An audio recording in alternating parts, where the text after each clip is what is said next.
ഇതാ സ്വാമി.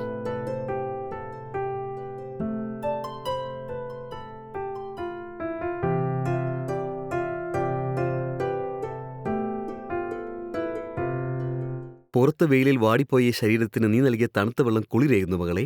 ഉം. പറയൂ മകളെ, എന്താണ് നിന്റെ പ്രശ്നം? സ്വാമി, ഞാനിപ്പോ ഒരു വലിയ പ്രശ്നത്തിൽ അകപ്പെട്ടിരിക്കുക. ആദ്യം ഇവിടേക്ക് വന്ന് ഇരിക്കും മകളെ.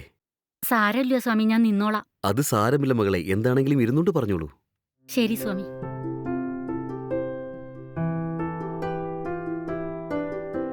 നീ ഒരുപാട് ദുരിതങ്ങളിലാണെന്ന് നിന്റെ മുഖം കാണുമ്പോഴേ എനിക്ക് മനസ്സിലാവുന്നു. നിന്റെ വാക്കുകളിൽ കൂടി വലിയൊരു പ്രശ്നത്തിലാണ് അകപ്പെട്ടിരിക്കുന്നതെന്നും മനസ്സിലാവുന്നു. അത് നീ എൻ്റെ അടുത്ത് മനസ്സ് തുറന്ന് പറഞ്ഞാൽ മാത്രമേ പരിഹാരം ഉണ്ടാവുകയുള്ളൂ. പറഞ്ഞോളൂ.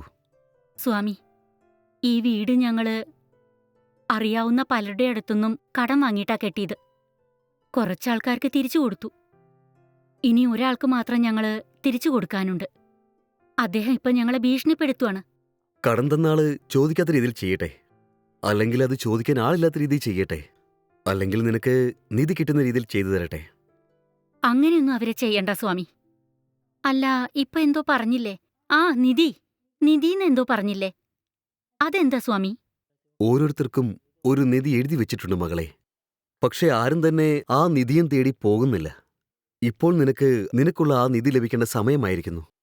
നിനക്കുള്ള ആ നിധി എവിടെയാണ് ഒളിച്ചിരിക്കുന്നതെന്ന് നമ്മൾ തേടി പോവുകയാണെങ്കിൽ ഉറപ്പായും അത് ലഭിച്ചിരിക്കും. അങ്ങനെയാണോ സ്വാമി? നിങ്ങൾ പറയുന്നതൊക്കെ സത്യാണോ? സത്യമാണ് മകളെ. നിന്റെ അടുത്ത് കള്ളം പറഞ്ഞതുകൊണ്ട് എനിക്കെന്താണ് ലഭിക്കാൻ പോകുന്നത് പറയൂ. ഈ നിധി കിട്ടണമെങ്കിൽ ഞങ്ങൾ എന്താ ചെയ്യേണ്ടത് സ്വാമി? ഒരു പൂജ ചെയ്യണം. ചെയ്തേക്കാം സ്വാമി. ഈ പൂജ നമ്മൾ വിചാരിക്കുന്ന സമയത്ത് ചെയ്യാൻ പറ്റുന്നതല്ല മകളെ. ഞാനൊരു 3 ദിവസം ഈ വീട്ടിൽ തങ്ങണം. ദിവസവും രാത്രിയിൽ മാത്രമേ ഈ പൂജ ചെയ്യാൻ പാടുള്ളൂ. 3-ാമത്തെ ദിവസം വലിയൊരു മഹായാഗം ചെയ്യണം. ആ യാഗം അവസാനിക്കുന്ന നിമിഷം നിനക്ക് ആ നിധി ലഭിച്ചിരിക്കും. ശരി സ്വാമി, നിങ്ങൾ ചെയ്യാൻ പോകുന്ന പൂജയ്ക്കായി ഞാൻ എല്ലാം ഒരുക്കി തന്നേക്കാം. പെട്ടെന്ന് ചെയ്യും മകളെ. എന്നാ ശരി സ്വാമി. ടിഫിൻ എന്തെങ്കിലും കഴിക്കുന്നോ?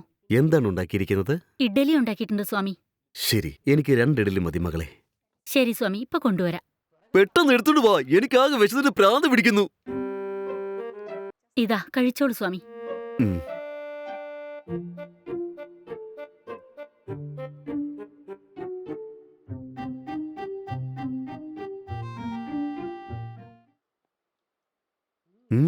ഇഡലി മുല്ലപ്പൂ പോലുണ്ടല്ലോ മകളെ. വളരെ നന്ദി സ്വാമി.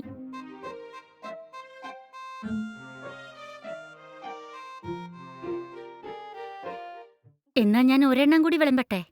അയ്യോ വേണ്ട മകളെ. എന്തേ സ്വാമി, ഇഡ്ഡലിക്ക് ടേസ്റ്റ് ഇല്ലേ? അങ്ങനെയല്ല, നീ ഉണ്ടാക്കിയ ഇഡലിക്ക് ടേസ്റ്റ് ഇല്ലാതിരിക്കോ മകളെ? വളരെ നന്നായിട്ടുണ്ട്. പക്ഷെ ഞാൻ രാവിലെ 2 ഇഡലി മാത്രമേ കഴിക്കാറുള്ളൂ. ഡയറ്റിലല്ലേ? അങ്ങനെയാണെങ്കിൽ ശരി സ്വാമി. അതൊക്കെ പോട്ടെ, നിങ്ങൾ കഴിച്ചായിരുന്നോ? ഇനിയും കഴിച്ചില്ല സ്വാമി. ഇനിയും കഴിച്ചിട്ടില്ലേ? സമയം 10 മണി കഴിഞ്ഞല്ലോ മകളെ. സമയാസമയത്തിന് കഴിക്കണം, ഇല്ലെങ്കിൽ ആരോഗ്യം നഷ്ടപ്പെടും മകളെ. ശരി സ്വാമി, ഞാൻ ഇപ്പൊ തന്നെ കഴിച്ചേക്കാം. ശരി മകളെ, ഞാൻ കൈ കഴുകിയിട്ട് പുറത്തെ സോഫയിൽ പോയിരിക്കാം. നീ കഴിച്ചു കഴിഞ്ഞ ശേഷം അവിടേക്ക് വന്നോളൂ. ആയിക്കോട്ടെ സ്വാമി.